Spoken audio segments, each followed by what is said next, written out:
Hello guys, welcome back to our YouTube channel. In this video we are gonna see, what if Naruto got banished and got harem with Temari, Hotaru and Shizuka. Part 2. If you want more awesome fan fiction like this, don't forget to hit that subscribe button. So without wasting any time, let's get into the video. In Konoha, Tsunade was slouching over her paperwork while Shizune was lecturing her about taking her job seriously. Then Jiraiya climbed in through the window. Well, good morning ladies. What is it this time, Jiraiya? Tsunade asked boredly. Well, Tsunade, you'll be happy to know one of my messenger toads has delivered me a message from Naruto. Jiraiya began as Tsunade's bored demeanor vanished and she looked serious. Where is it? Let me see it. Easy there, allow me. Jiraiya unraveled a scroll and read from it while Naruto's voice read it as well before only his voice could be heard. Dear Ba-san, Shizune-Nizan, Ero-Senin and all my loved ones in that godforsaken village. It's been a week or so since my banishment, but I want you to know I'm doing perfectly fine on my own. I will admit though I do miss all of you, things aren't the same as they used to be since I no longer take ninja missions. I managed to find myself a great job with a good pay. I do magic now. I had to really practice with it, but the kids and the people just can't get enough of my work. It cuts to Naruto's POV, who had been doing a magic show in a town. Naruto was dressed in his cloak and wore a kabuki mask that covered all but the top right side of his face, exposing his right eye. He stood before an audience of kids and adults while pulling out a deck of cards and shuffled them before dropping them on the ground, making a bad first impression, but smirked as he held out his hand and the cards went up from the ground and into his hand in a perfect deck again, leaving the audience in awe. What Naruto hadn't said in his letter was that the use of his new power was the source of his success in his magic show. Other performances he did included juggling, but used his mind to make the balls stay airborne while he took a sip of water and held his hands out catching them. He even did some hard juggling on line wires. I still haven't decided on where I'm going to now live, but don't worry, I'm just enjoying myself and getting a chance to see more of the ninja land I've never seen before. I'm still keeping up on my training with the Rasengan among other techniques. Just checking in and making sure you're all doing okay. I honestly wish I look forward to seeing you all again, but I won't be coming back and all. You never know though, maybe I'll run into some of you when you're out on missions. It could happen. Well, I got to get going. I'll write to you very soon. With love. Naruto. Jiraiya and Shizune smiled while Tsunade shed a tear. At least he's still alive out there. Jiraiya said. Yes, I was worried. We all are, Tsunade replied. I wonder where he is now. Meanwhile, Naruto was flying across the sky above the clouds, cheering and whooping, activating hyperdrive. He flew faster.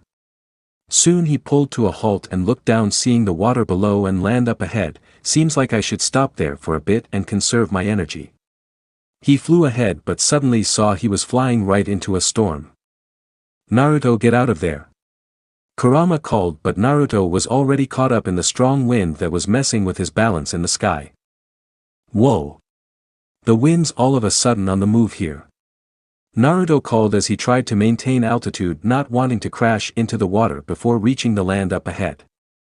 He flew through the storm, dodging some lightning strikes before finally flying out of the storm and was right above the land before another breeze knocked him off balance and he started flying downwards, seeing he was heading right for a building's roof.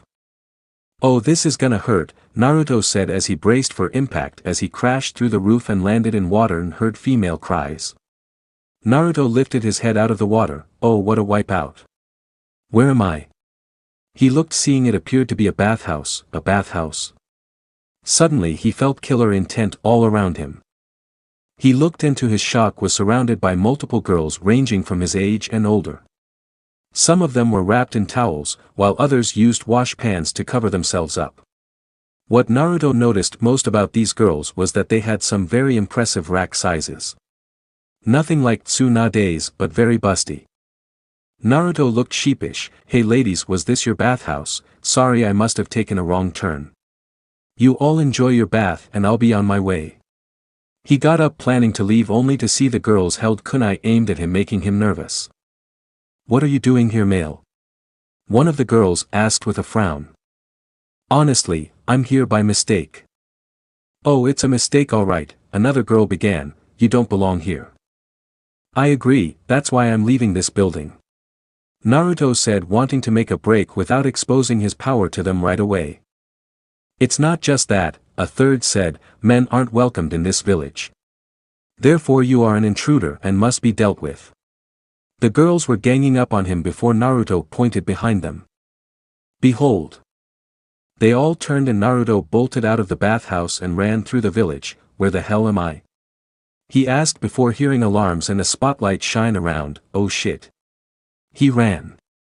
Naruto, why don't you just fly? And what ruined the chance to explain myself, besides I need to keep my leg muscles in shape, he replied as he ran, seeing multiple kunoichi aiming, throwing their kunai at him, almost nailing him had he not used his power to make them fly to the ground instead. Man, that was close, these girls got good aim.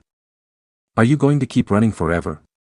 You have more than enough power to take them all on. Alright then, I'll stop running, Naruto replied as he spun facing them as the girls land on the ground forming a mob. Alright girls, who want some? The girls each went at him using hand-to-hand combat while Naruto blocked some of their moves but used his telekinesis to push them back, but more kept coming and attacking him. Naruto sighed as he summoned a shadow clone. I didn't want to have to use this on you, but you forced me to take desperate measures. His clone started forming a Rasengan in his palm. Attack! One of the kunoichis called as they were about to strike until another called. Halt! They all froze as Naruto stopped as well, ending his Rasengan. The kunoichi made way as another made their way through the crowd. It was a woman in her 30s who had an imposing figure, along with a slender physique and a very angular face framed by short brown hair along with a dark shade of red lipstick. She wore a short, backless, red, full-body suit over mesh armor, along with a pair of arm-length gloves. A long apron skirt opened in the front. She also wore bandages on her wrists, covering all of her right, left as well as her left thigh and leg.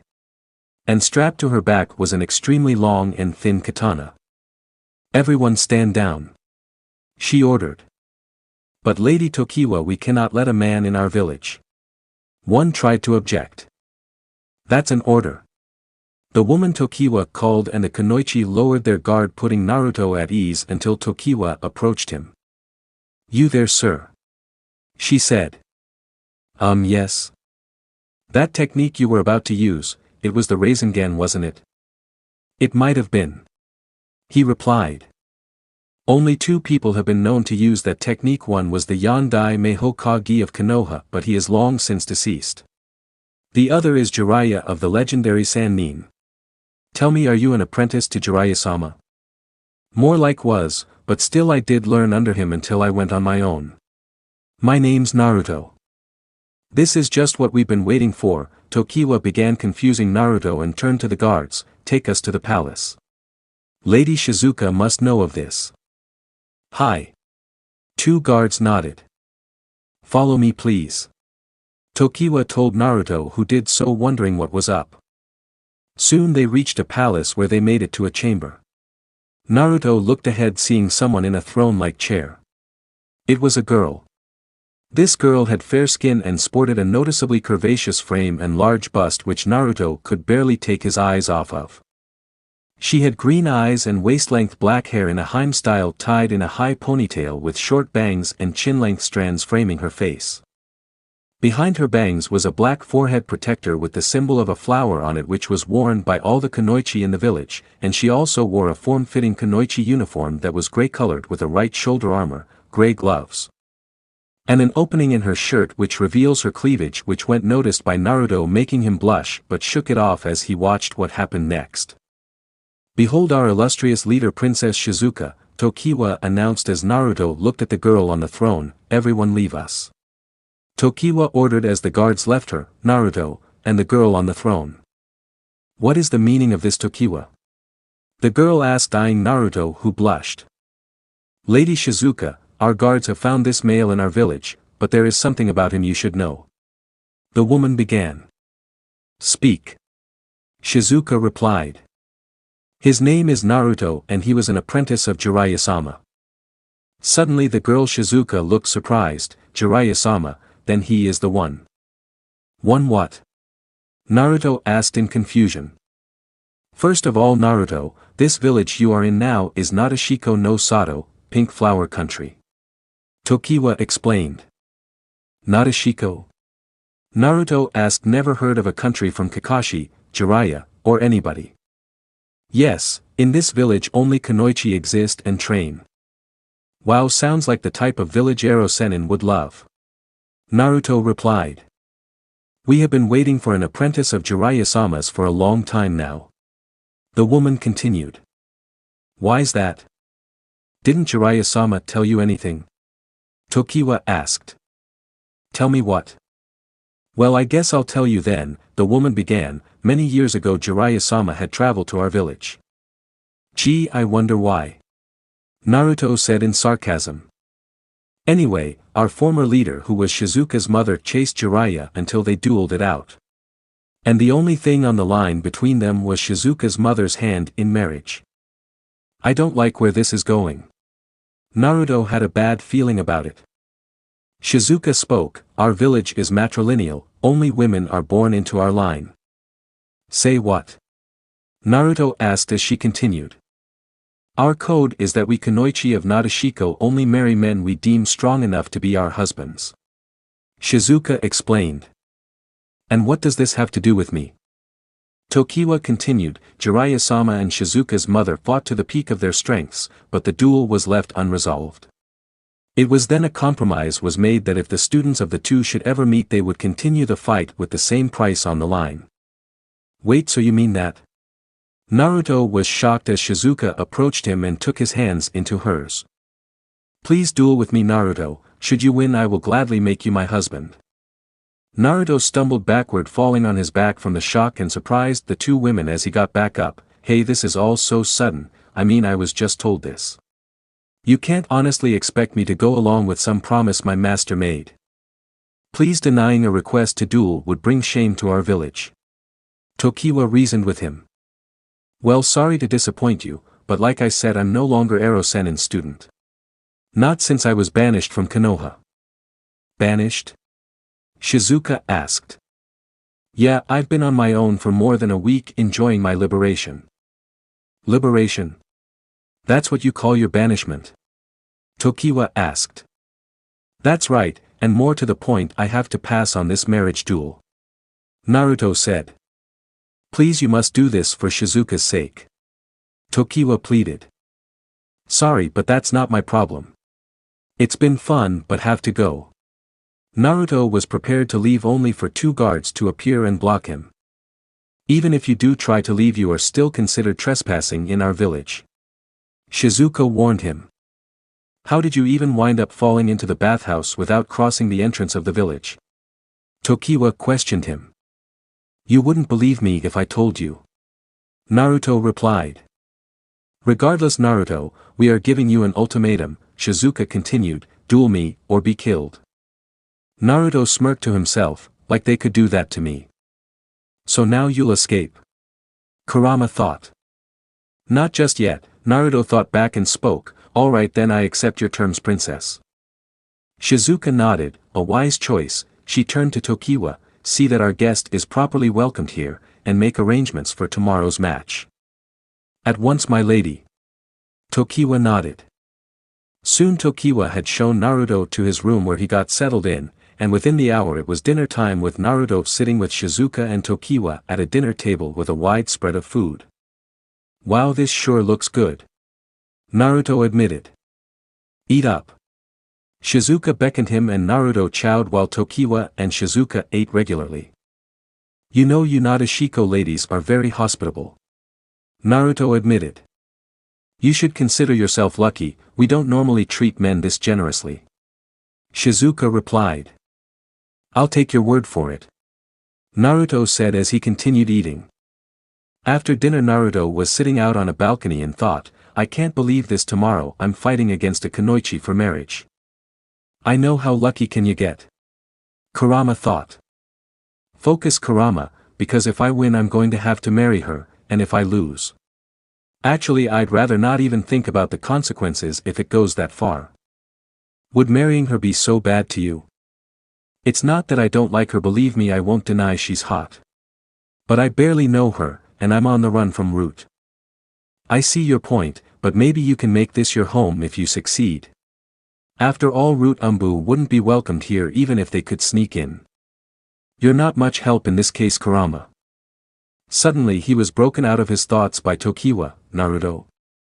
Naruto jumped before looking up at the woman. Oh Tokiwa, I didn't hear you there. I sense you are distressed. She took a seat next to him.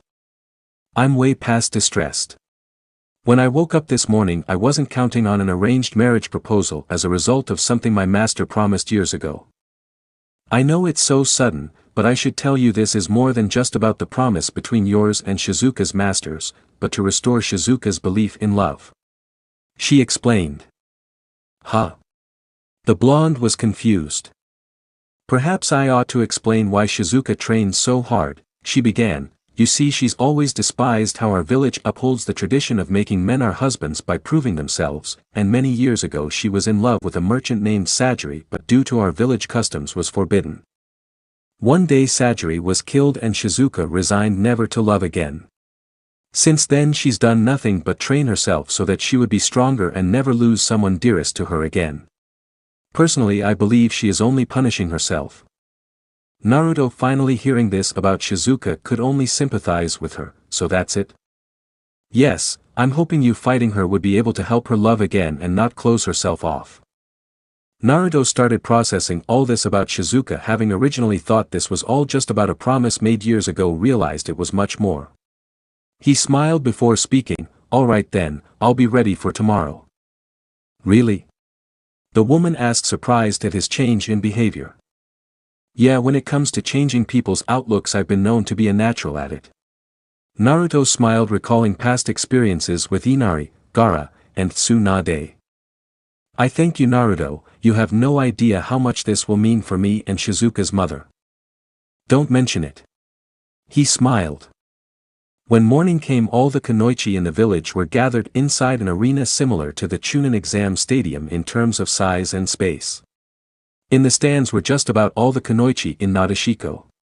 On the field stood Naruto and Shizuka warming up until Tokiwa walked onto the field. Welcome kunoichi of Nadeshiko to the event you've all been waiting for. Today we bear witness on the long-awaited match between our late ruler's daughter Princess Shizuka. Tokiwa began as the crowd of kunoichi cheered her on, and her challenger, the student of the legendary Jiraiya-sama, all the way from Konohagakure. Naruto was given boos from the ladies, but he couldn't blame them since he's yet to prove himself to Shizuka or anyone. Let the match begin. Tokiwa called as she stepped away for the fighters to go at it.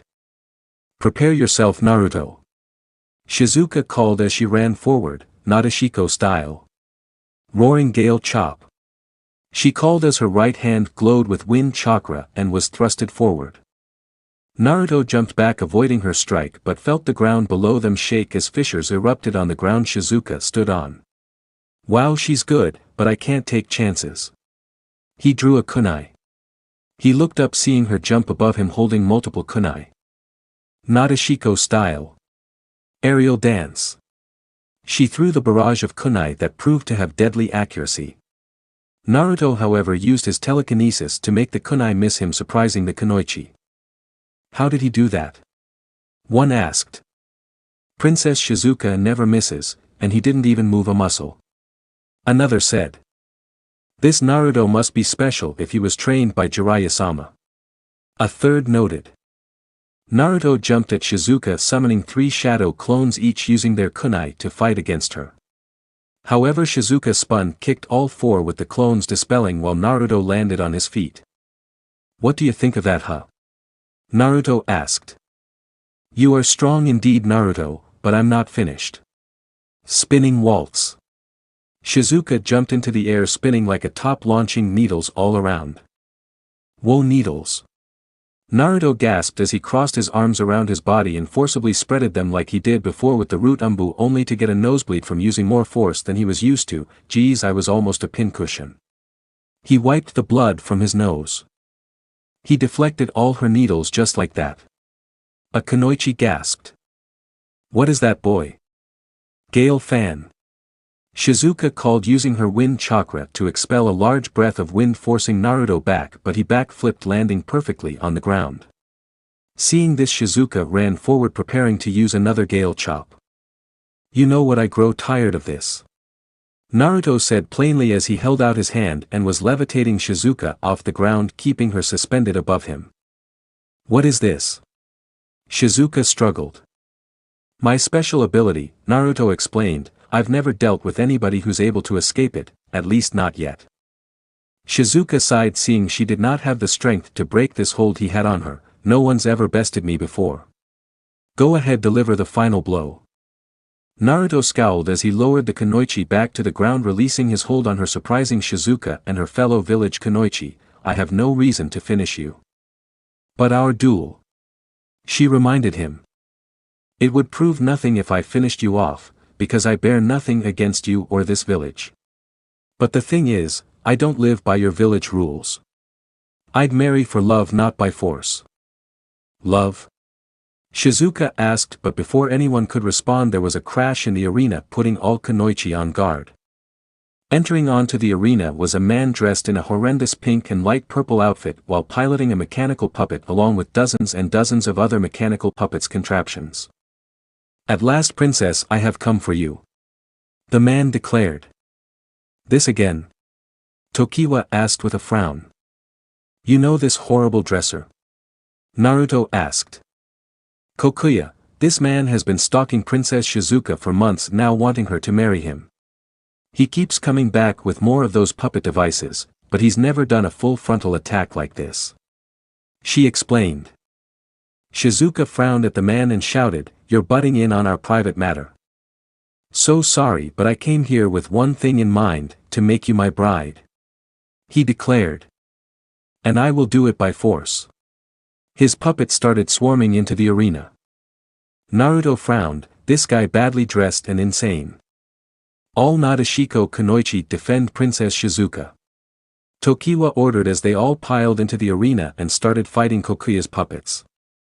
Naruto watched, seeing the kunoichi defend their leader with all their might. "While I'm not of this village, I can just sit by and do nothing." "Then do what you gotta do, since no one's stopping you." "Hi," Naruto replied as he charged into battle, dodging several puppets, but gasped seeing Shizuka was caught by Kokuya's main puppet he was piloting. "Shizuka!" Tokiwa cried. "I got her!" Naruto called, summoning 4 clones. He then held his arms out in front of the puppet and slowly started making a fist. Doing so, the puppet started getting crushed as well as if it was in the palm of Naruto's hand. "What's going on?" Kokuya was surprised as his puppet exploded and Shizuka was tossed into the air while the real Naruto jumped up, catching her in his arms. "Missed me?" he asked while Shizuka blushed. When they landed on the ground, Shizuka saw Naruto clones were holding Kokuya in place with their psychic hold. "I know you have more beef with him with stalking you constantly, but may I finish this?" Naruto asked. "You may," she allowed. "Arigato." Naruto had another clone conjure a Rasengan for him. "You try taking women by force, well, you're just doing yourself in. Now have some of this." He charged at Kokuya, Rasengan. He thrusted it into the man's chest as the clones released their hold on him. Kokuya was sent flying off into the sky, screaming with a ping when he was out of sight. The Nadeshiko kunoichi cheered in victory as Tokiwa approached the princess. "I'm sorry the duel has been cut short, my lady," she apologized. Shizuka held up a hand to silence her. "What's done is done, Tokiwa, besides I already know the victor of this match. He's proven himself worthy to me." She looked at Naruto before announcing, "Naruto is the winner." Before anyone could respond, Naruto spoke. "I didn't win because of my strength and jutsu. It's because I had something to fight for." "And that was?" Shizuka asked. "To bring you back to your senses," he answered, confusing her. "It's painful to lose somebody you love, I can tell. But training yourself like crazy to protect those you care about can only get you so much, but unless you are able to love, then it'll be harder to protect those who mean something to you. Believe me, I know. And if I am supposed to marry you, I will accept your terms. However, I don't know you and you don't know me. I do not want us to be forced together because of your law. I want us to get to know each other more, that way your heart will be able to tell if I am the one for you. Shizuka was surprised at his choice of words while remembering Sajiri and how much he meant to her. And this boy who she was promised to one day face in battle defeated her, claiming that he won because he was trying to help her learn to love again. She could only smile and shed a tear. Naruto, arigato. Suddenly the Kunoichi and Tokiwa applauded for the two. Later that night Naruto was once again sitting on his balcony looking up at the night as Shizuka approached. How are your injuries? Not bad, I heal quickly. What about you? I'm fine. That's good. He smiled. Naruto, can I ask you something? Shoot. Why were you banished from Konoha? Naruto looked at her, wondering about confessing about himself, but knew if Hotaru and the Mizukage could take it well and not judge him, there may be hope for others. My tale is complicated, but you'll have to hear everything from the beginning of my life. Naruto explained. Shizuka listened, and as Naruto told Shizuka his past, ranging from his birth to how he became a ninja up to his banishment. I had no idea. Shizuka gasped. Well, it's all true, the stuff I said about Kurama and Sasuke is legit. Naruto assured her. What a horrible life you endured. Shizuka was saddened. Yeah, but that's all in the past. I only hold the select good memories in my village, such as the people who were actually nice to me. Naruto admitted. But you didn't deserve banishment because you did nothing wrong. Shizuka said. Everyone else I cared about said that too, but the council and the civilians are biased against me because I'm not like everyone else. And with Root Ninja after me, things are only gonna be more complicated. Naruto replied. Maybe you should stay here so that they won't trace you here. After all, we are now engaged. I appreciate the offer, Shizuka, but must pass on that offer. I want to see all of the ninja land, even those I've never know about. Plus the Akatsuki are targeting me. If you get attacked by them, I would never forgive myself. I understand. Shizuka said, a little disappointed. Naruto smiled, putting a hand on her right cheek. Don't worry though. If I ever find a place to call my own that no one would go to look for me, I'll bring you over there and we can start a family, you, me, Hotaru, and anyone else I might meet along the way. Shizuka smiled with her hope restored. I would love that, Naruto. Also, how did you manage to do all that stuff to me and to Kokuya and his puppet? I'm a very skilled wind manipulator, able to use the element in ways not many can use it for. He explained. I see, well, they're amazing. She smiled and hugged him. Naruto thought, sorry Shizuka, but maybe one day I really can trust you and Hotaru with my secret. Until then, just hang in there. When they parted, they looked into each other's eyes and Shizuka spoke. Let's you and I have a wonderful life together sometime in the future, Naruto. Yeah. Naruto agreed as the two leaned in closer until their lips met into a passionate kiss that lasted for 5 minutes, due to both being so caught up in the warm sensation, especially Shizuka, who had been closing off her feeling of love for years. When they parted, Shizuka then took a hold of Naruto's right hand and moved over to her breast, placing his palm on it. Wah, Shizuka. Naruto panted at the soft bosom beneath his palm. Though you may go on a long journey, Naruto, I'll always keep you close here to my heart. Shizuka explained. Naruto smiled, same here, and who knows, I'll come back again one day. You never know. The two smiled until they turned in. The next day Naruto stood before Shizuka and Tokiwa on one of the building rooftops. We'll miss you, Naruto. Shizuka said. Likewise. Naruto replied. You'll always be welcomed here, though next time use the village entrance and not drop in through the bathhouse roof. Tokiwa joked. I'll keep that in mind. Naruto said sheepishly. Be careful out there, Naruto. Shizuka added. I will. Well ladies, time for me to go. He hovered up a bit. Arrivederci, I'm out of here. He took off into the sky. Shizuka smiled as she walked off, heading back to her palace with her head up high, and knew deep in her heart she would see Naruto again. Tokiwa watched, seeing the girl had finally learned how to love again. Shizuka, your mother would be so proud of you. She followed her princess. It was one evening while Naruto was asleep at his camp. Deep in his subconscious he woke up before Kurama's cage. "Kurama, what's going on?" "Naruto, we have a guest." The fox answered. "A guest?" he asked until he turned, seeing a black-cloaked phantasm approach him. "Okami, the Shinigami." Naruto panicked as he backed away. "Go away, I don't want to die yet." The being stopped. "Oh, stop your panicking, boy." The Shinigami removed its hood, revealing to have pale skin and short black hair, surprising Naruto. "Whoa, I half expected you to be all, I don't know, skeleton-like." Naruto asked. The Shinigami sighed. "Is that a ridiculous fantasy appearance you humans made up for us?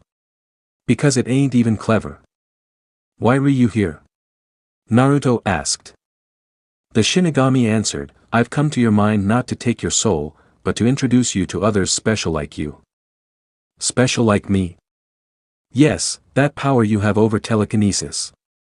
It is not unique, and you were not the first to have gained it." "I wasn't." Naruto was starting to get interested. "No, before you only 3 had acquired the same power as you. Sadly they died years ago, 2 of them at such a young age." "Who were they?" "See for yourself." The Shinigami raised his arm and lowered it, revealing 3 teenage boys around the ages of 16 and 17. One was black while 2 were white. The 3 boys approached as the black kid noticed Naruto. "So this is the heir to our legacy, boys? Doesn't look like too much from his appearance." The second boy said, who appeared to look like he had bags under his eyes. "Guys, he's standing right there." The third reminded them. "Who are all of you?" Naruto asked. The third boys spoke. "My name's Matt Goretti, this is my cousin Andrew Detmer, and our friend Steve Montgomery." "Nice to meet ya." Steve shook Naruto's hand. "Hey there." Andrew waved. "And you are?" Matt asked. "Naruto Uzumaki, or make that Namikaze, whichever works," Naruto replied and spoke. "So you 3 have the same power as I do?" "More like had." Andrew admitted. "Then you guys found the same object I did underground?" "That's right, it gave us our psychic power." Matt answered. "So what were you 3 like before you died?" Naruto asked. "Well, I was your average guy, not a loser but not quite popular." Matt explained. "Me, I was the popular guy," Steve began. "I was even running for our class president." Andrew looked down. "I was cursed with bad luck." "Cursed?" Naruto asked. Andrew began. "Before I acquired the power I lived with my mom and dad. My mom was very sick from cancer and was close to dying no matter how much medicine she took. My father, well, he made life a living hell. I know a better way for you all to understand each other, rather than listening." The Shinigami said, taking their right hands and put them in the center, laying their hands on each other's as memories flowed through their minds. Naruto had seen just what the boys were saying, seeing Matt and Steve were the more popular guys, but gasped upon seeing Andrew's life through his eyes. Indeed, his mother was very sick, but his alcoholic father would abuse him out of his own frustrations, making him feel like shit. At school he was considered a freak for documenting his life with some kind of camera. After they acquired their powers he saw that they also used their powers for fun, but noticed Andrew unintentionally steered a vehicle off the road and into a lake with the driver dying. Things got more hectic when Andrew's father continued to beat him, forcing him to fight back using his power, and blinded by his own frustrations accidentally struck Steve using lightning from a storm he was flying around in. He continued watching as Andrew was pushed off the deep end when he tried to steal money to pay for his mother's medicine, only to get caught in an explosion, putting him in the hospital. He saw the father was there weeping, wondering if he really did care for his son. Unfortunately he cried because Andrew's mother was dead and angrily blamed his son for her death because he went out looking for him. He watched the memories as Andrew finally snapped, almost ready to take his father's life had it not been for Matt, who saved him. Naruto saw as both Andrew and Matt went into a battle in their city, putting hundreds of lives at stake. Andrew had been so corrupted and blinded by hate and frustration Matt had to kill his cousin by impaling him with a statue's spear for the sake of the city. The boys meanwhile saw Naruto's life flash into their minds and they were equally shocked as their link ended and they looked to each other. Whoa. They all gasped. Guys, you really? Naruto asked. And you have a? Steve asked. I do. Naruto admitted. Wow, and I thought my life was shit. Andrew said, recalling the pain Naruto went through. So the four boys started talking, getting to know each other better as the Shinigami supervised them. Naruto spoke. Andrew, I'm sorry about what happened. You didn't deserve to be treated so badly. Well, I only made it worse when I went out of control, Andrew explained. I'm just as surprised I went to heaven after all I did. I even begged God to send me to hell. You were only blinded by your power, and your dad didn't make it any better. Steve said. But Steve, I killed you out of frustration. Andrew reminded him.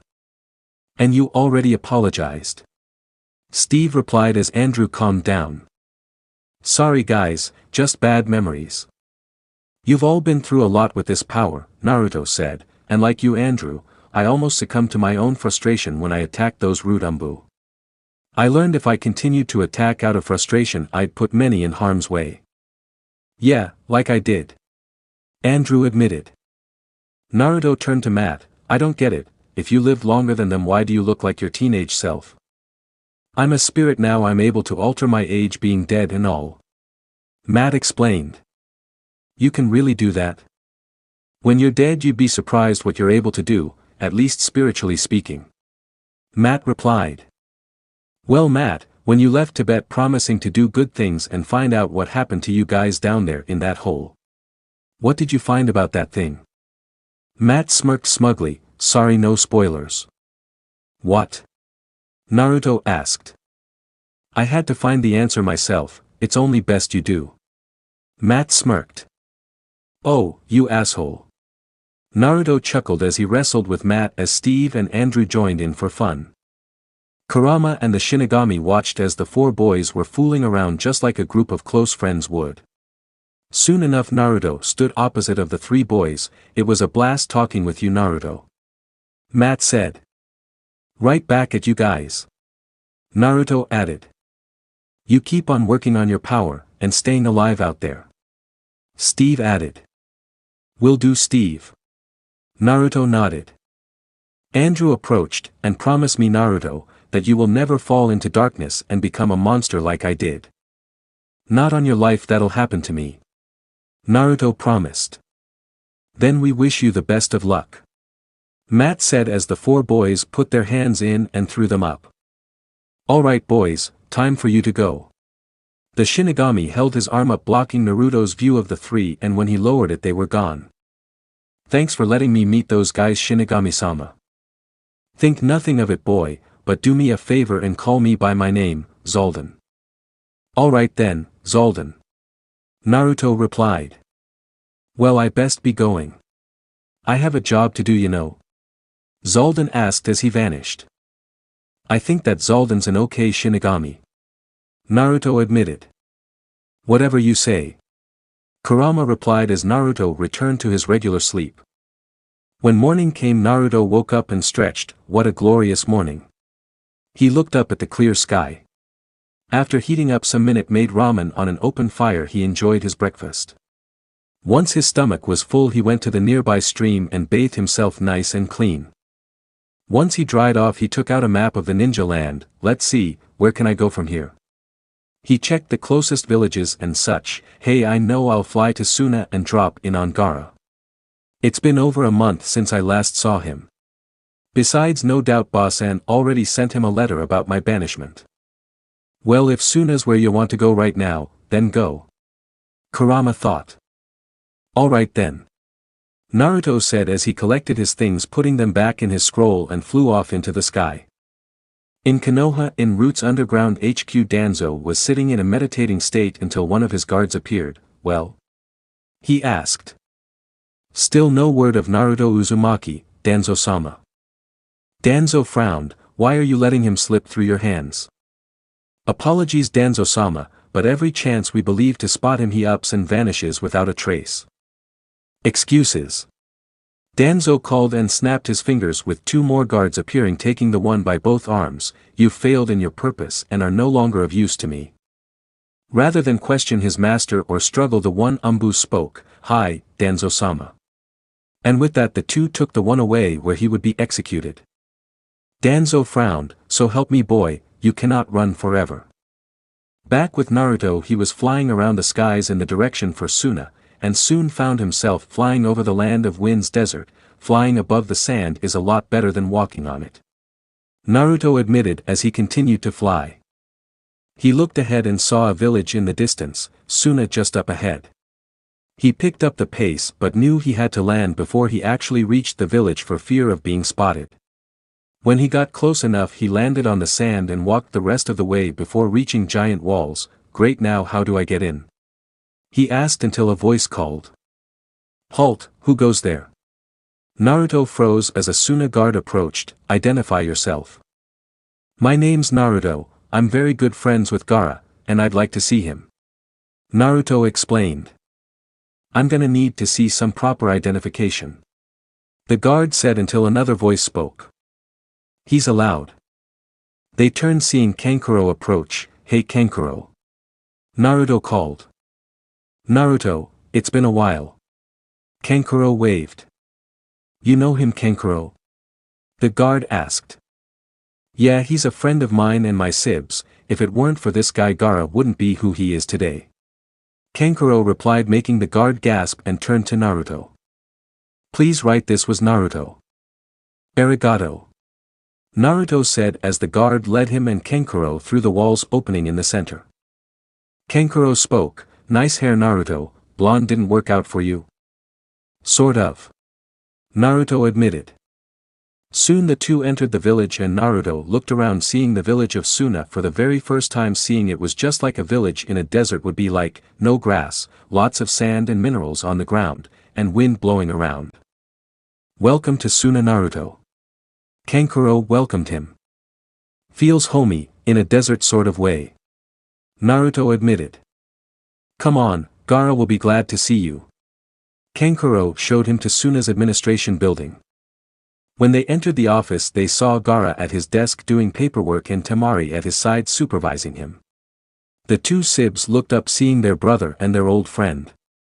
"Naruto?" Temari gasped.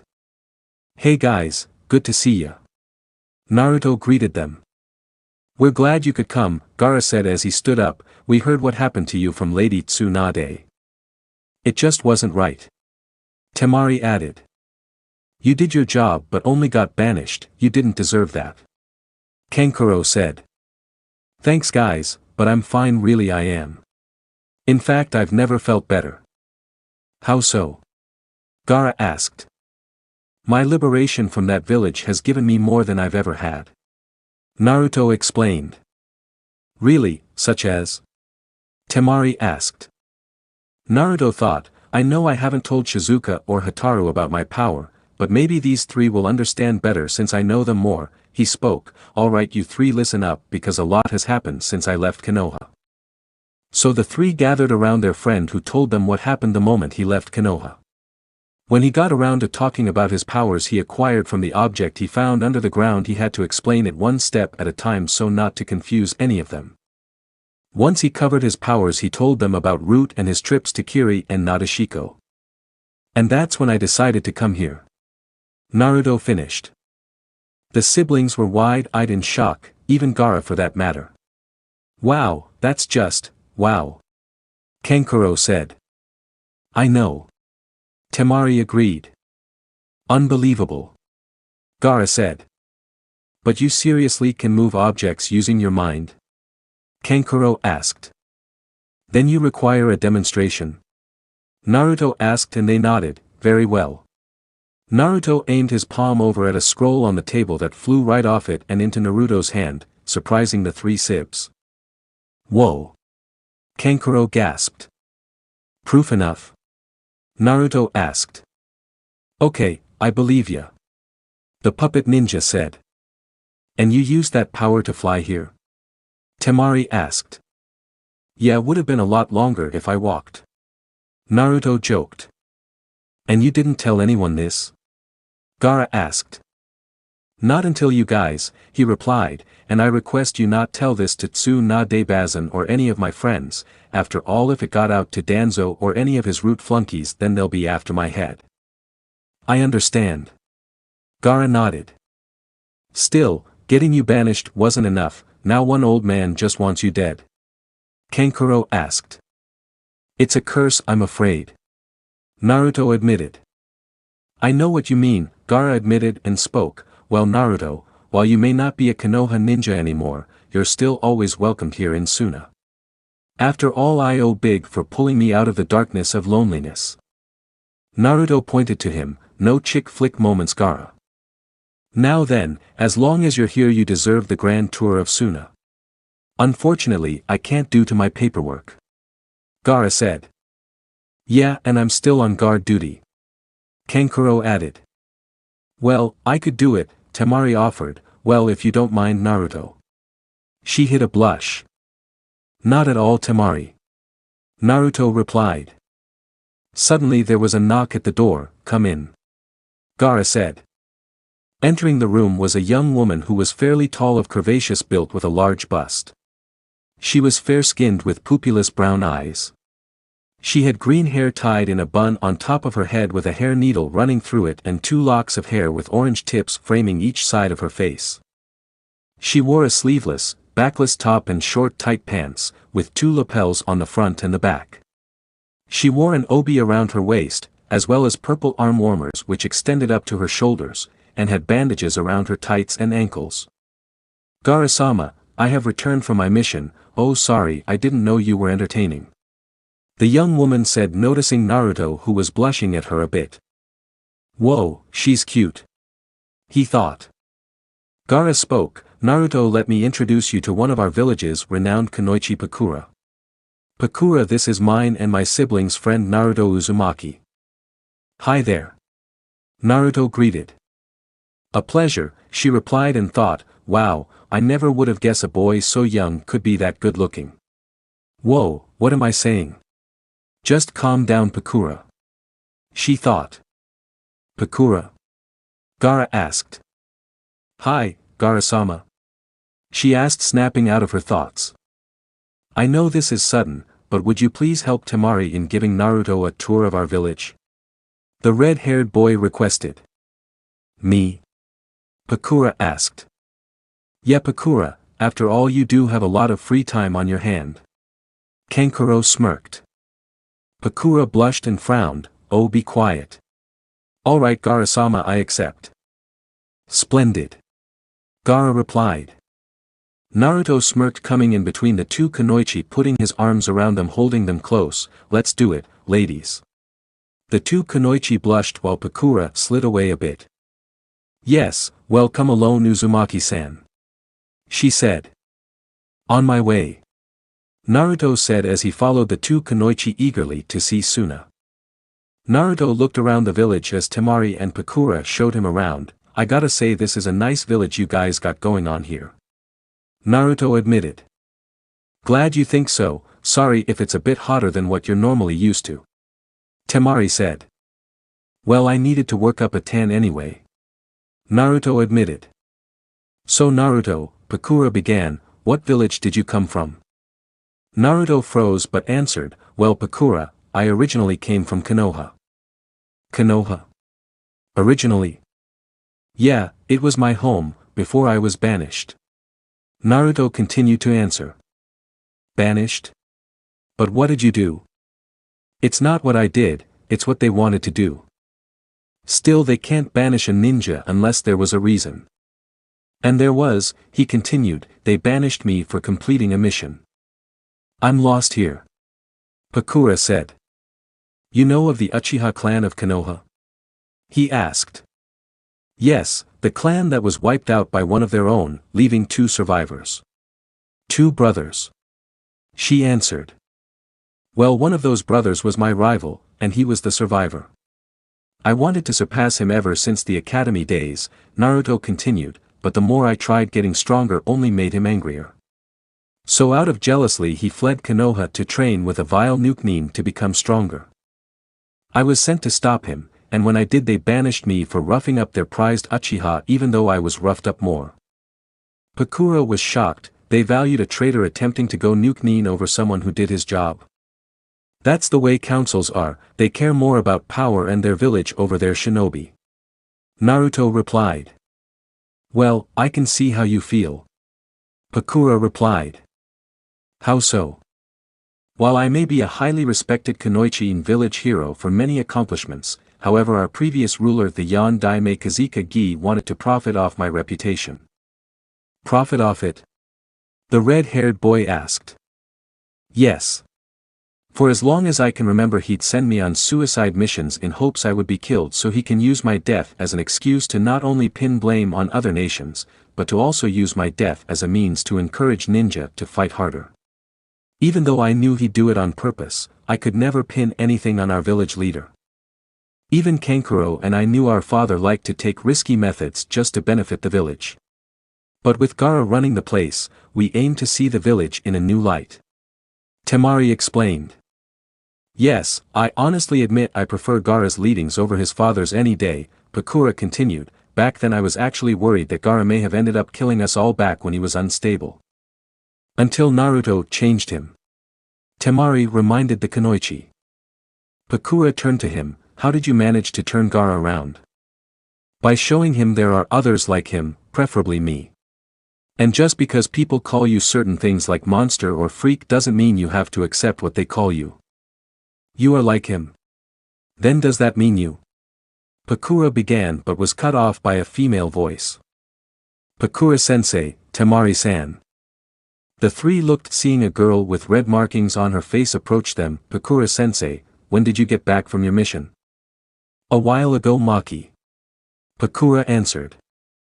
Maki suddenly noticed Naruto. Oh sorry, I didn't know you had company. Well, Temari and I have been ordered to show our guest around Suna. Pakura explained. I see. She replied. Who is this? Naruto asked. This is Maki, she's Pakura's student. Temari started introducing them, and Maki, this is Naruto, an old friend of mine and my siblings. Very nice to meet you. Maki greeted the boy. Likewise. Naruto replied. I'll meet up with you later, Maki. Pakura said. Okay. Maki headed off. She seemed nice. Naruto admitted. She is, and she also aims to get stronger, Pakura explained. She lost her father in a war with IWA, and wants to get stronger for his sake. Well, she does have something to drive her to get stronger, and that's good. Naruto said. Soon the three stopped by one of Suna's training grounds. This is where our ninja come to train. Temari explained. Look spacious. Naruto looked around, though why bring me here for the final spot? Well, I'm curious about your abilities, Naruto, Pakura began. No ordinary ninja would have been able to have defeated Gaara with words alone, so I'd like to see what you're capable of. Somehow I saw this coming, Naruto said to himself and looked to Pakura. Alright, if you're so interested in seeing what I can do, I'll be happy to oblige. So Naruto and Pakura stood on opposite sides on the training arena as Temari stood acting as proctor. Alright you two, this will be a spar, so try not to kill each other. Hi. They agreed. Hajime. Temari called as Pakura and Naruto started going at it in taijutsu. Naruto was holding back the urge to use his powers until he determined if he needed to against Pakura. Personally, with your power you could end this a lot faster. Kurama thought. Then I wouldn't know just what Pakura can do that makes her such a respected kunoichi. Naruto thought back. I must say, Naruto, you're good at this. Pakura said as she blocked a kick from him. Thanks, you're not so bad yourself, Naruto replied as he got his leg free, but let me show you a little something of my own. Naruto summoned 7 shadow clones. Shadow clones? That's rare for a ninja at your age to perform such a high-ranked jutsu. Pakura noted. Well, I have the chakra for it. Naruto chuckled as he and his clones attacked Pakura, who attacked all of them, dispelling one after another. When the clones were all gone, she wondered where the real Naruto was.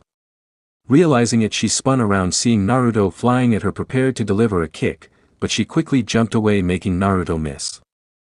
As Pakura was about to gain some distance to launch an attack on Naruto, she saw he vanished into thin air. What? Vanished? She gasped and felt a kunai at her neck. Yield? Naruto asked. Pakura lowered her guard. I yield. Pakura tuned, seeing Naruto was offering his hand. That was a good workout, so thanks.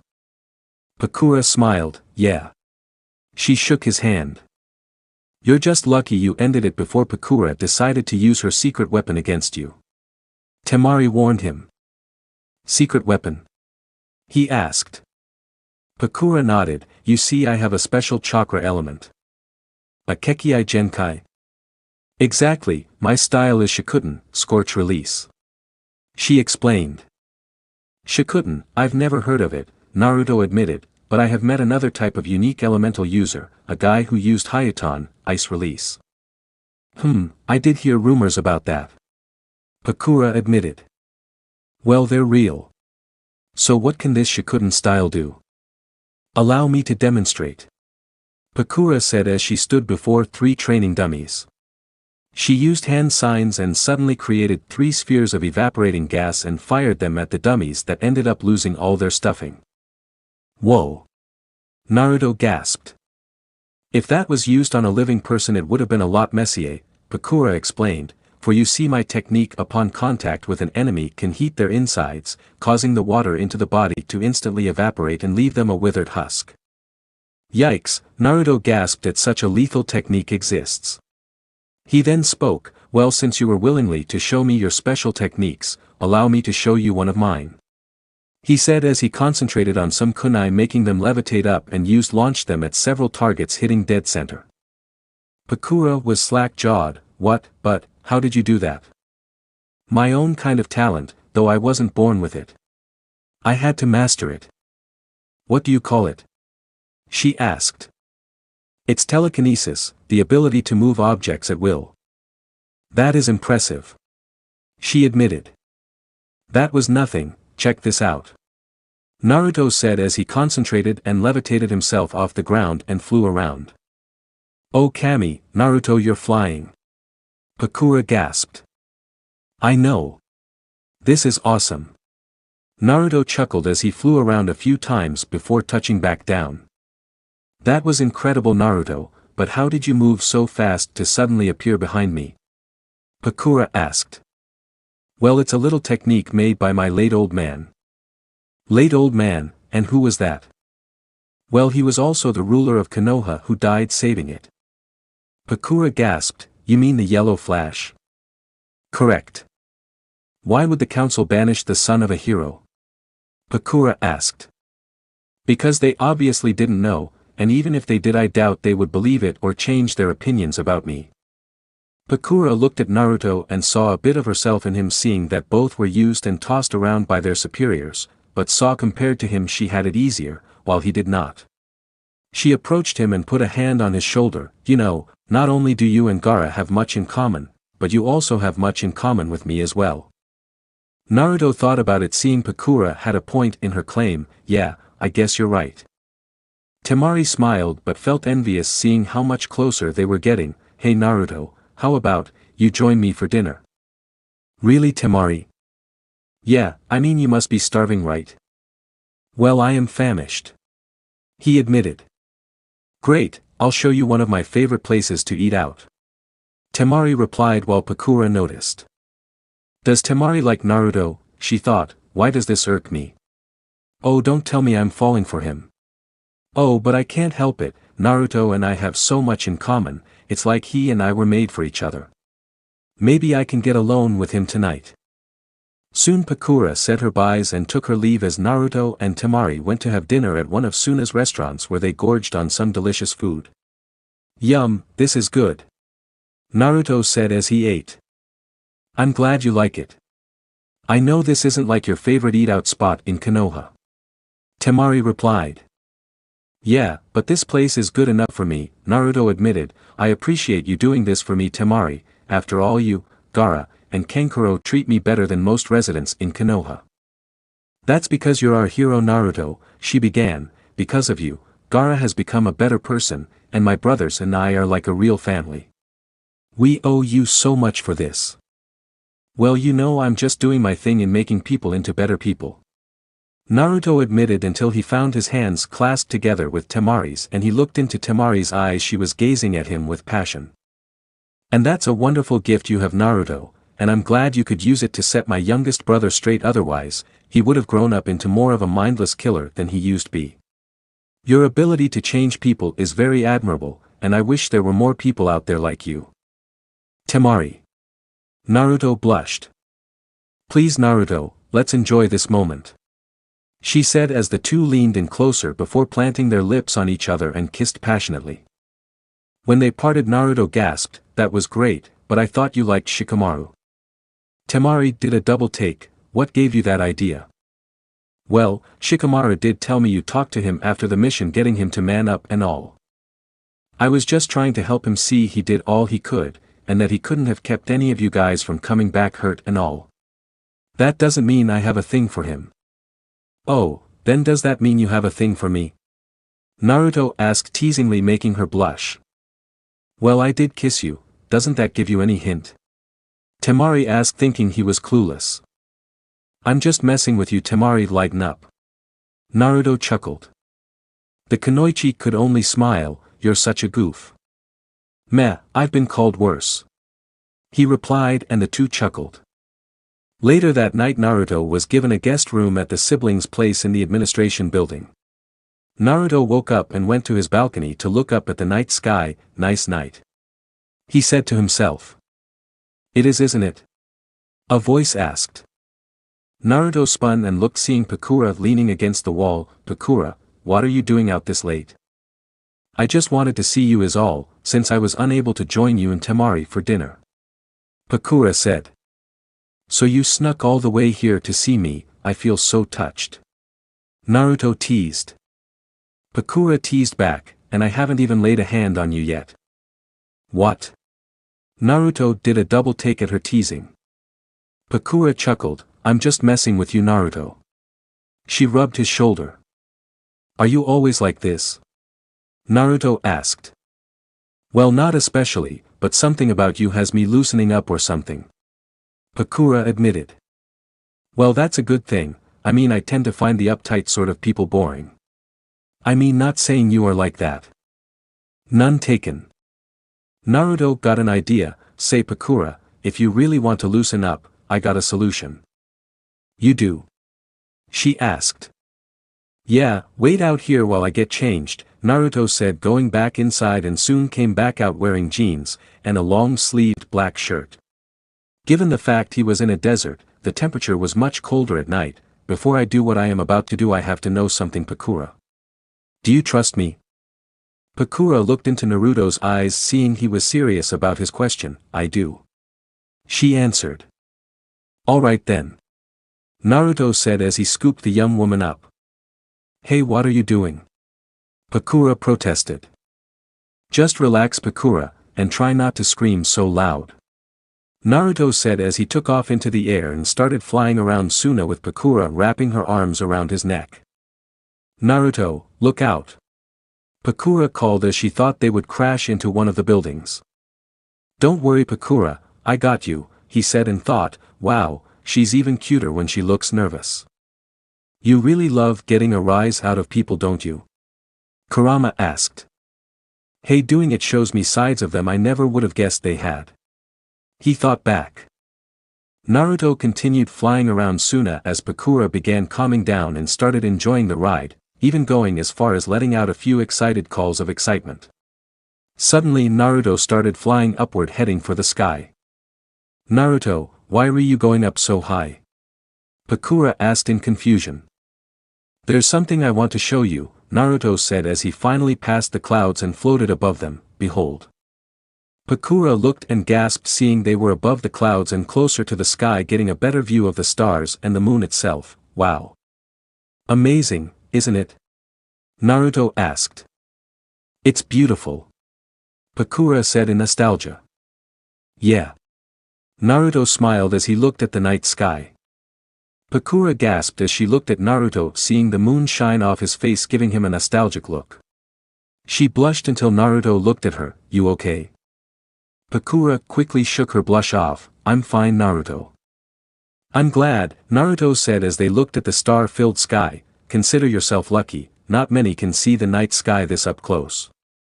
I can tell, Pakura said. Thanks for bringing me up here, Naruto. My pleasure. He replied as they continued to enjoy the moment. Soon Naruto flew back down to Suna and dropped Pakura off onto another building. Thanks again for the fun night, Naruto. No problem, we'll have to do it again. He replied. I'd love that. Pakura said as she leaned and planting a kiss on Naruto's lips as the guy himself humbly returned it. When they broke, Pakura smiled and headed off. Naruto smiled and jumped up. Yes. He cheered as he flew back to the administration building and landed at the balcony of the guest room. I gotta say, Kurama, I truly am a lucky guy. Obviously. So Naruto went back inside and went to bed where he slept the night away. He then decided to stay a few days to catch up with Gaara, Temari, and Kankuro. He also decided Suna would be the perfect spot to perform his magic show and get new audiences. And at night he would meet up with both Temari and Pakura and have some downtime. After 5 days, Naruto was about ready to leave, having made a bundle of cash to add to his savings, and knew it was time to move on. He stood on top of the building with Gaara, his sibs, and Pakura. Do you really have to go, Naruto? Kankuro asked. Afraid so, Kankuro, there's still so much out there I want to see. He answered. We will look forward to your return. Gaara said. Thanks, G. Stick around a little longer next time, Naruto. Temari said. Yeah, your mountains of fun. Pakura added, and the two kunoichi chuckled. I'll keep that in mind, ladies. Naruto smiled and blushed, recalling the dates he went with them, the nights he stayed. Well, Suna, it's been wild. But I gotta go. He took off into the air and flew off, leaving his friends from Suna to parts unknown. In Konoha, Tsunade had gathered the Konoha rookies at the office, where she, Jiraiya, Shizune, and Kakashi were ready to read Naruto's latest letter. Man, Naruto's been gone for a month and he's still managing to survive out there. Kiba said. You know he's too stubborn to die, Kiba. Shino reminded him. Yes, Naruto will not die so easily, even without the protection of the village. Lee ranted. Will you shut up, Lee, and Tsunade-sama please read the letter. Tenten said. Yeah, I want to know how he's doing. Sakura said as everyone gathered around in anticipation. Alright, everyone calm down and I'll read it. Tsunade said as she opened up the letter and read it out loud for everyone to hear. Dear friends of Konoha. It's been over a month since my banishment, but as I've said before, I'm doing perfectly well. Since my last letter, I've gotten another job of making money outside my magic show and bounty hunting. I'm now learning how to play the banjo. I know it's hard to juggle 3 jobs so far, but I do have my clones that can cover the other 2 if needed. And when you live on your own, traveling from one place to another, having more than one job is being safe than sorry. During my travels I managed to pop in on Gaara in Suna, as I'm sure you're all aware things are going incredibly well now that Gaara's nicer and running the place. I even made a new friend while I was visiting. Her name is Pakura. Anyway, I hope you're all doing well in Konoha without me around. I'll write again as soon as I got the time. Love, Naruto. Well, it sounds like Naruto's making quite a living. Kakashi admitted. I just can't believe he's doing magic, bounty hunting, and banjo playing to make a living. Chuji said. 3 jobs is so troublesome, makes me relieved I only have 1 job. Shikamaru yawned. You think Naruto will really find someplace out there to permanently call his new home? Hinata asked, worried. Don't worry, Hinata, Niji began with a smile. If we know Naruto as we should, he'll find a better place one day. Niji's words prompted everyone else to agree with hope for their old comrade. Tsunade nodded and spoke to Jiraiya. Jiraiya, be sure to brief us if another messenger toad comes back to you with another one of his letters. You don't even have to give me that order. Jiraiya replied. Ino noticed Sakura still looking a bit depressed. Hey, don't worry, Sakura. Naruto's doing just fine. Yeah, I know, the Pinkette began, I just wished he didn't have to go. We all feel that way. Shizune replied. I just wonder where he is right now. Sakura said, knowing it's a big ninja world out there and he could be just about anywhere. Naruto currently was sitting on a floating log in a swamp located in the swamp country. He was playing a few notes on his banjo.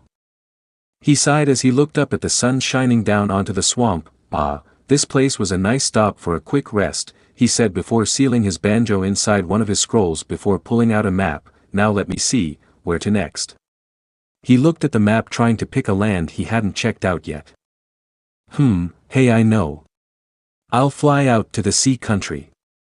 With 4 islands around it, I'll make 4 times as much as I do in my magic act. So he packed up his map and put his knapsack on and flew off into the sky and above the swamp going south. Within 2 hours Naruto found himself flying above the sea country and spotted 4 islands down below. Now let me see, Naruto said as he got into a monk's sitting position and pointed out the islands. The main one is the Mother Island, that's Jiro Island, there's Taro Island, and finally Demon Island. Well, better start with the big Mother Island. He flew downward, landing by the ship's ports behind some crates. When he walked out, he straightened his cloak and started walking around to find a place he could stay during his visit. He stopped outside a place known as Shirajuku Inn. This looks like a good place to rest. He entered and checked into a room. He laid atop the bed and gazed up at the ceiling. I tell you, Kurama, at the rate I'm going with my tours, I'll never run out of moolah. Aside from the fact you've been storing half of it away so that you can hire a crew to build you your own compound? Kurama asked. Oh yeah, it'll have air conditioning, pool table, outdoor and indoor hot springs, a sauna, a training dojo, and so much more. You'll need a fortune if you're to actually pay a crew to build you a place like that. That's why I'm touring all around putting on numerous shows. Plus I need to find an exact spot where to build my compound. Why not just build over the ruins of Uzushio? No one else is using it since it's been taken off the map. That does sound like good idea, but before I do I still intend on traveling all over the ninja land so I can at least say to people I've seen it all. Then you'll sound like an old geezer who's lived past his prime. The fox joked. Oh, shut up. He then sat up and conjured a Kagi Bunshin. Alright man, you take the banjo and put on a few shows to make some easy money. No problem. His clone said as he took off. As for me, I better go and pick a perfect spot to set up my magic show. He said as he grabbed his cloak and headed off. He walked around the town seeing it was quiet and quaint, almost reminding him of Wave. There's got to be a good spot that's wide enough and sure to attract a large audience. Suddenly he looked in the distance in the direction of the forest outside town and saw an explosion. Whoa, looks like something is up. Naruto, for all you know it could be dangerous. You don't even know what it is you'd be up against. Kurama warned him. That's why there's only one way to find out. Naruto thought back as he hovered up before flying off in the direction of the forest. Meanwhile in said forest, a girl had been running from an attack. She appeared to be about age 13, and her appearance included purple hair with 2 long bangs tied by pink ties at the low bottom of each, black pupilless eyes. She wore a sleeveless tunic blouse with brown shorts and a simple yellow sash around her waist. What was odd about her was that her face, arms and legs were wrapped in bandages. She had been pursued by a man with gray hair in a mini ponytail, and wore a lab outfit. He was accompanied by 2 individuals.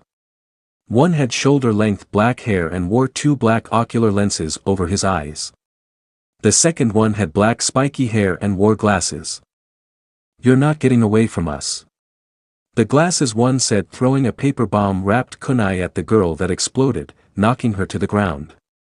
The 3 pursuers landed and the one in the lab coat approached. Isaribi, you really shouldn't disobey an order and wander off like this. It just isn't right. No. I'm through being your little excrement. She shouted. Is that so? The man asked, because I'm not through with you. Boys, bring her to me. You got it. The one wearing the two dark lenses replied as they approached but suddenly felt themselves being lifted off the ground and slammed into a tree. What? The man gasped seeing Naruto approach with his hood up, covering his face. You three got a lot of nerve picking on others.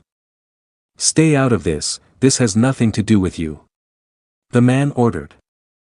Maybe not, but I'm making it my business, Naruto replied until he caught a glimpse of the two guards accompanying the man. Wait a minute, I know those two. Yoroi Akato and Misumi Tsurugi. They're Kabuto's teammates from the Chunin exams, and if they're here, there's a good chance Kabuto might be as well, maybe even Orochimaru. Yoroi, Misumi, get that gaki out of my way. The man ordered. With pleasure. Misumi said as he and Yoroi formed hand signs and each launched a water projectile. The girl looked shocked thinking both she and her protector were done for, but Naruto did some hand signs before putting his palms to the ground and called, Doton, Doryu Heki, Earth Release, Earth-style wall. Suddenly a long stone wall rose up from the ground and shielded them from the projectiles. What? Yoroi gasped.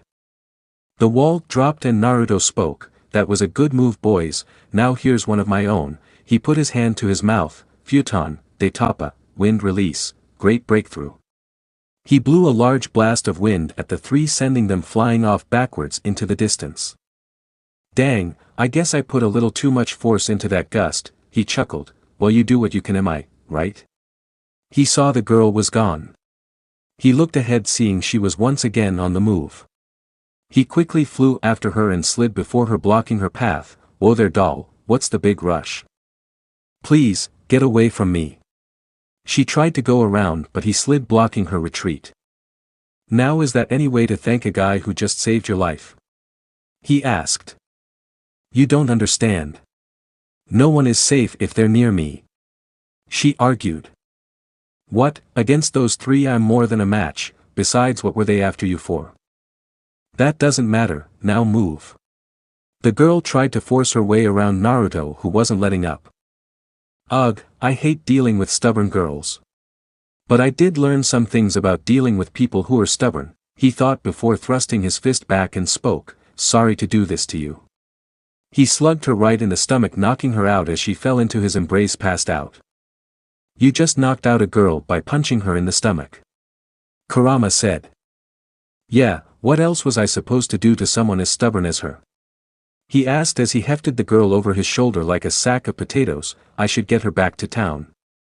You know the style you're carrying her is a form usually done by pedophiles and rapists. Kurama noted. Fortunately I'm neither, you smart Alec Fox. Naruto thought as he flew off heading back to town so he could nurse the girl back to health. The girl tossed and turned before her eyes started opening. Her vision was at first hazy until things started coming into clear. She finally saw she was lying on a bed in Sumin's room. She looked around seeing the boy who came to her defense sitting on an armchair looking over at her. Oh, finally awake huh? Naruto asked, you had me worried there. I thought I knocked you out too hard. Where am I? They asked. The Shirajuku Inn, you've been asleep for the past 2 hours. 2 hours? She sat up. Yup, so you gonna tell me what those three wanted with you now? She looked away, it's best you don't know. And why's that? The details are too much for anyone to handle. You saying I can't handle it? He asked, listen I've heard a lot of messed up stuff from others, so it's not like what you have to say is probably something I've never heard before. You wouldn't understand. She continued to play stubborn and was shocked seeing Naruto was suddenly in her face. Try me. He challenged her. Isaribi blushed, well could I at least know your name before I start spilling my life story? Of course, my name's Naruto Uzumaki, and your name's Isaribi, correct? He asked recalling the man called her by that name. That's right. So, what's your story? Naruto asked. Well this began years ago. That man in the lab coat that was after me is Amachi. He used me as a subject for his twisted experiments. He was hired by another to conduct experiments on others that would give them the ability to breathe underwater. His employer sought to create an army of ninja who could operate underwater. Many of the test subjects were proven failures and died. But me, I was the only one to survive and handle the transformation process. However, as backlash, I could not fully transform back to my full human form. These bandages I wear cover all the fish-like scales and such that cannot return to normal. Ever since then people would call me a monster and treat me like garbage. She said with anger. Naruto remained silent but understood completely what Isaribi was going through. I hated Itachi for what he did to me, but he said he would cure me if I did a few jobs for him. What kind of jobs? Naruto asked, knowing they weren't good. He had me attack ships importing and exporting goods. But I discovered he had no cure, and had just been using me. I escaped. I've been on the run from him until you arrived. What a jerk, using you and lying to you. Hell, you and I got more in common than you know. And how is that? Isaribi asked curiously. You think your life was hard, what I'm about to tell you will make you cry.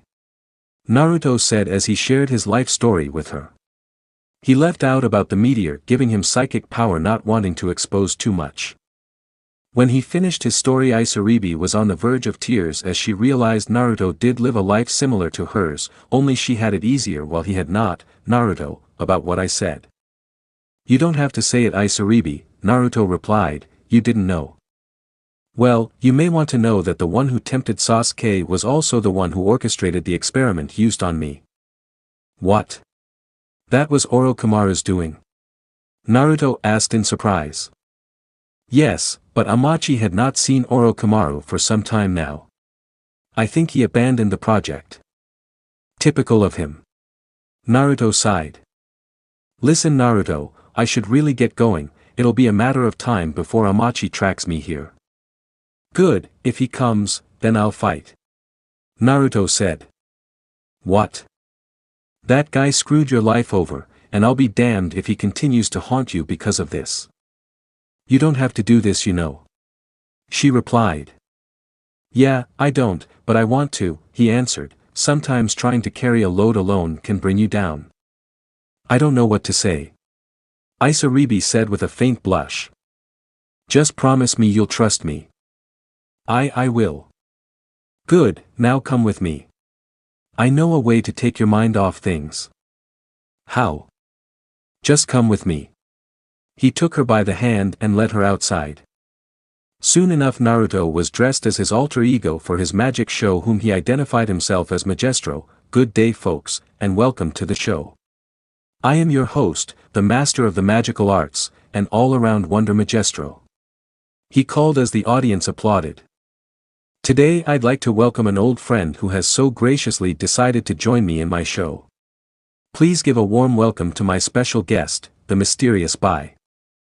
As it turned out, Isaribi had been part of his act, but to keep her identity from the public safe she was now wearing an all-blue bodysuit and wore a kabuki mask with the design of a dolphin. The crowd applauded, much to Isaribi's relief that they could not see through her disguise. Naruto spoke, for my first trick, I shall balance on one hand on top that pole there, with by balancing atop my foot using one hand. Naruto and Isaribi then got on the pole as Isaribi whispered. Are you sure we can do this? With my ability, it's possible, he whispered back as he put his hand on the pole and balanced himself on it. The crowds gasped, seeing the rumors of Magestro's performance were really true.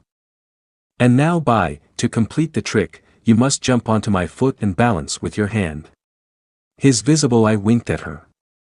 Okay. She said as she jumped, but found herself jumping higher than she expected and used her hand to balance on Naruto's foot with her hand. I can't believe I'm actually doing this. I didn't even know I could do this. Isaribi thought. The crowds gasped in surprise that she made it, but applauded. Yes, wonderful Bai, well done. Naruto called. For an hour Naruto continued his show with Isaribi's assistance, and needless to say they were really making a killing with their act. Later Naruto and Isaribi were back at the inn counting up their profits. I never knew this show would be so profitable. Isaribi said. We were a hit. Naruto chuckled and handed her some money, here's your share. Arigato, she smiled, and thanks for the fun today, Naruto.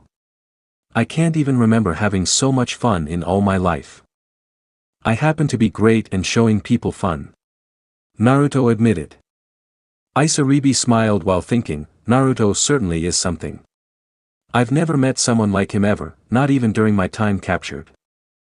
Suddenly they heard an explosion outside.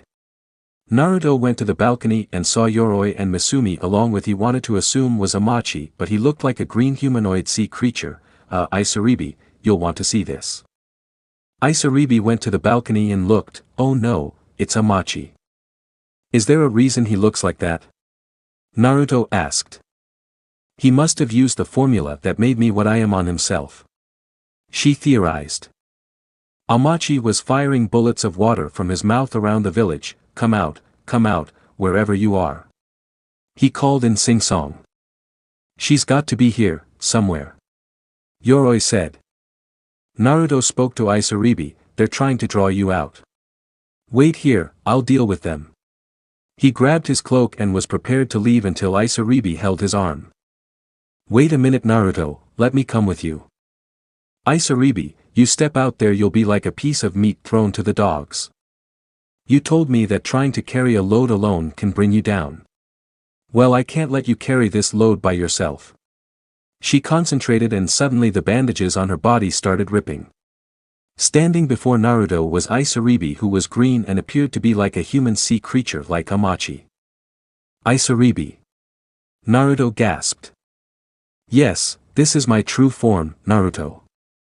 Naruto nodded, well then, let's go. Back in the village Amachi and his two cronies were still causing trouble while trying to find Isaribi. Still no sign of her. Misumi said. Well, she can't hide forever. Amachi replied feeling agitated. Yo! The three saw Naruto and Isaribi stand in the street facing them down, you looking for me? Isaribi asked. Isaribi, finally you decided to show yourself, Amachi began, and you brought the same punk who got in our way. Well, this punk is gonna make you regret what you did with so many human lives. Whatever do you mean? Isaribi told me everything. You and Orochimaru captured innocent lives and experimented on them with twisted reasons. Is it so twisted to actually come up with the idea of allowing ninja to breathe underwater? Amachi asked. No, but stripping them of their human appearances is another. Well, I was planning to find a way around that. Don't start giving me that bull, you never had any intention to make a cure. Naruto shot. Well, no point in covering up now, is there? Boys, take them. Yoroi and Misumi were ready to attack while Isaribi spoke, Naruto, leave Amachi to me. I got to settle this score. Okay. So Isaribi and Amachi went at it throwing attack after attack, even going down to using water bullets from their mouths. You've learned well Isaribi, this is why you were my prized project. Amachi said as he and the girl grappled. You taught me too well. Isaribi broke the grapple and the two were launched back. On the contrary, I didn't teach you everything. Amachi said as he attacked twice as hard making it difficult for Isaribi to keep up. Meanwhile Naruto was avoiding Yoroi's and Misumi's attacks, you two are way out of your league. I mean if Sasuke and Kankuro could beat you two at the Chunin exams, what makes you think you can beat me? Wait a minute, how do you know Sasuke and Kankuro? Yoroi asked. I was there at the Chunin exams, but I used to be blonde. He answered. The two looked back recalling the Chunin exams and remembered one particular blonde boy whom they recognized as a loud hyperactive one. So, it's you again. Misumi said. Naruto. Yoroi added. Correct, now answer me this again, what makes you think you can beat me if Sasuke and Kankuro could beat you? That's because we've gotten stronger since last time. Misumi answered. Oh really? I don't really see it. Naruto smirked under his cloak. The two frowned and went to attack Naruto while the boy just kept dodging whatever attacks they threw or blows they tried to land. What's going on here? Kabuto's record of him had nothing recorded of him being this skilled. Misumi said. He must have been holding out on us. Yoroi frowned. Actually, like you guys, I've also gotten stronger, except I've gotten even stronger than both of you put together. We'll see about that. Misumi called as the two went to attack him, only for both to be levitated off the ground and suspended in mid-air. Not again. Yoroi called. Oh yes, again. Naruto smirked until he looked over, seeing Isaribi looking like she needed help. Once again, it's time to shine. He levitated the two over as he went to the fish fighters. What's the matter, Isaribi, running out of juice? Amachi taunted. Isaribi panted, he's right, he's gotten stronger. I don't know how much longer I can keep this up. She then remembered Naruto, but I can't give up. Naruto wouldn't want me to do that. She got up. Why don't you stay down and save yourself the extra pain? Amachi asked. I'm not about to surrender, especially not to the likes of you. Isaribi frowned as she went to attack Amachi again, giving it her all. She still wasn't faring too much since Amachi was still stronger, but Naruto suddenly called. Isaribi, see if you can send him over to me. Naruto called. I'll try. Isaribi replied as she fought Amachi using what strength she had and managed to use a water bullet to force Amachi into Naruto's direction. Gotcha. Naruto called as he used his power to launch Misumi and Yoroi at Amachi, knocking them together. Now for step 2. He summoned a single Kage Bunshin that pulled out some cloth and used his power to wrap some of it around the three, binding them together, and now the final touch. The real Naruto flew to the three and slammed his palms on the cloth bind and took them off, revealing a sealing formula was placed on it. As they lowered down, Misumi called, I'll get us out. He tried concentrating but nothing happened. What's going on here? Why can't I use my body softening technique? That's because of the seal I placed on your binding, Naruto began. It's a seal I invented that prevents you from using your chakra so long as you're bound together. Why, you little? Amachi growled. Now then, since you three are in cahoots with Orochimaru, I think the people of Konoha would be interested to hear what you might know about him. Naruto smirked. We don't know anything. Yoroi said. Really? Well, let's see what Tsunade Bazin has to say. Naruto said, nipping his finger, drawing a bit of blood. He did hand signs before putting his palm to the ground, Kuchios no Jutsu. And appearing before them was Jiraiya's common red toad. Hey, listen, can you use the reverse summon back to Konoha and take these three with you? Tell Ero-Sennin that they're Orochimaru's acquaintances. The toad nodded and vanished with the three. Naruto looked to Isaribi, so that's what you really look like. When I'm in full fish form, yes, she admitted shamefully. Naruto walked around her, appearing to be studying her appearance. I know I look disturbing and hideous. Now don't start jumping to conclusions. Naruto began. Huh? I don't find you disturbing or hideous. But look at me. She cried. I can see it, deep down. You may look like this on the outside, but I see you for who you are deep down inside, he said, while Isaribi looked confused but blushed as he confronted her and put a hand on her cheek. A beautiful girl. Naruto. She gasped and suddenly found herself pulled into a kiss by the boy. At first she struggled, but she started accepting the warm and welcoming feeling and melted into Naruto's embrace. Deep in Naruto's mind, Kurama had noticed this and said to himself, look at him, once again he brings the best out of someone. Well, perhaps I can score some appreciation as well. He said, concentrating, and some of his chakra flowed through Naruto and entered into Isaribi through the two lips in contact. Once the chakra entered Isaribi's chakra system, she could feel it as if it was burning inside her. When their kiss broke, Isaribi gasped, whoa, I've never felt anything that intense. Well, I got to say you're good. Naruto admitted until he gasped. What is it? She asked. Isaribi, you. Look. He brought her over to a barrel of water. The girl looked at her reflection and to her shock she saw all of her body was perfectly human, even the spots she kept bandaged up looked normal. I'm normal. She cried. But how? Naruto asked until he realized, Kurama. You're welcome. But how, he thought. Your mother's family isn't the only one who knows of seals and such. And tell the girl to concentrate on her other form. Hey Isaribi, Naruto began breaking her out of her happy frenzy. Kurama tells you to concentrate and envision your other form.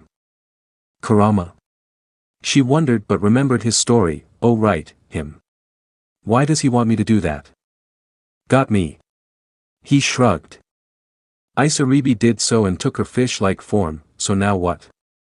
Naruto stood silently awaiting instructions and answered, now concentrate on your human appearance. She did so and returned to her human form with no hint of scales and such like before. I can control the change perfectly now. Kurama said he corrected the problem for you. Well, tell Kurama, he has my gratitude. She smiled. He nodded, he said it was his pleasure. He suddenly felt the girl leap to his arms and hug him tightly while he chuckled at her sudden expression of her gratitude. Nighttime came and Isaribi was leading Naruto through the woods. Isaribi, where are you taking me? You'll find out soon enough. She said as she continued leading him through until she stopped and Naruto looked ahead. Wow! He gasped seeing she led him to a beautiful lake with a waterfall flowing. Beautiful, isn't it? She asked. It's amazing. You think it's amazing now, you're gonna love what's next. That is, how long can you hold your breath? I'd say long enough. Isaribi took on her fish form and stepped into the water, then come with me. She extended her hand. Naruto took it as she led him down into the water where he took a deep breath as they went below. Isaribi led Naruto as they swam under the water into what looked like an opening. She led the boy through the opening going down a tunnel until Naruto could see light above them. The two swam up and surfaced taking in breaths. Naruto looked and gasped seeing she led him to a secret cavern with crystal-like stalactites that gave off a shiny glow. Whoa! He gasped. You like it? Isaribi asked as they stepped onto the cavern floor, with Isaribi returning to her human form. I love it, it's so beautiful. He gasped. I come here anytime I get a chance to. I never told Itachi about it because he probably would have used it as a second hideout or something. Well, glad you could show me this place. Naruto said as he touched a crystal sticking out from the wall. You want it, you can take it. Really? Naruto asked. It could be worth something, and I know you need money. Isaribi said. But Isaribi. Go ahead, it's the least I can do for you, after you've done so much for me already. She smiled. Thanks. Naruto said as he took the crystal out of the wall. Soon the two sat by the water close together as Isaribi laid her head into Naruto's shoulder making him blush. So Naruto, where will you go now starting tomorrow? Wherever the wind calls is all I can say. He joked and they laughed. Naruto, I want to know, what did you feel when you kissed me? The girl asked catching his attention. What I felt. That's simple, I felt our souls intertwine as if we became one with ourselves and each other. What about you? Well, she began, I felt as if all the pain and suffering I endured for so long was lifted off me. When you kissed me so passionately it gave me hope. The kind of hope that if someone like you could accept me for what I am, then there may be hope that others will accept me for what I am. Yeah, maybe you'll have even more luck than I had in my village. Just remember Naruto, if you need someone to talk to, you can always come back to the sea country and talk to me. Isaribi said looking into his eyes. Thanks, Isaribi. You're welcome, she stood up, come on let's go for a real dip. She started stripping down much to Naruto's shock as she stood before him in the buff for his eyes to look upon. Isaribi. She gasped. You likes? She winked. I love. Naruto panted. Well, I'll be waiting. She giggled and jumped back into the water. Wait for me. Naruto stripped before jumping in after her. The two swam around playfully and splashing each other like a couple of wild and crazy kids that they should be. The two then swam together and held onto each other with their chests pressing together making them blush. Naruto, I can feel your heartbeat. Yeah, I can feel yours too. It feels nice. Isaribi looked into his eyes. So does yours, he said as they kissed under the glow of the crystal light from the cavern. They held on to each other to savor the moment. Meanwhile, far from the sea country inside an underground compound sat Orochimaru, the man who started the whole ordeal with Sasuke trying to go rogue from Konoha. He appeared to be inside of a different body that had short white hair, and his face was taped up with only his right eye showing. Since Sasuke was late getting to Orochimaru, the new Nin was forced to swap bodies earlier. Lord Orochimaru. Kabuto entered. What do you want, Kabuto? He asked in irritation. Ever since he discovered Sasuke was put under Konoha lockup permanently, he knew it'd be impossible for him to reach him now, especially the extra precautions Konoha security had taken since they discovered the Sound 4 had infiltrated the village. I've just received intel that Amachi, Yoroi, and Misumi have been captured and sent to Konoha for interrogation about us. And how, pray tell, were those three able to be captured so easily, and by who? From what my sources told me, it was someone wearing a brown cloak and appeared to have red hair and blue eyes. Any other specifics? Well, this ninja was able to use the Kage Bunshin no Jutsu.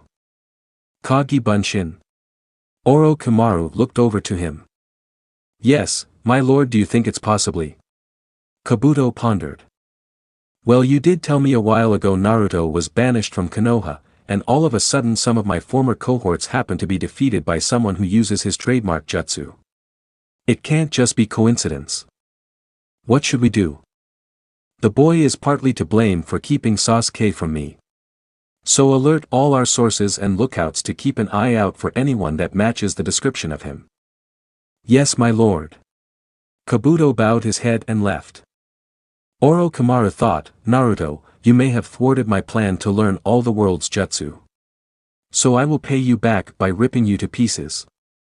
The next morning, back in the sea country, Naruto had collected his things and stood by the port with Isaribi planning to see him off. Well, I guess I'll see you around, Isaribi. You promise you'll come back and visit Naruto? She asked and received a kiss in response. Promise. I'll be waiting. She smiled. Well, gotta fly. Naruto flew off into the sky and out of sight while Isaribi waved goodbye. Isaribi then felt her lips recalling the kiss and blushed while smiling, until we meet again, Naruto. She thought. Chapter end. Alright, that's it for today's video, guys. Let me know in the comments section how was the story, and also don't forget to like, share and subscribe. I will meet you in another video. Peace out.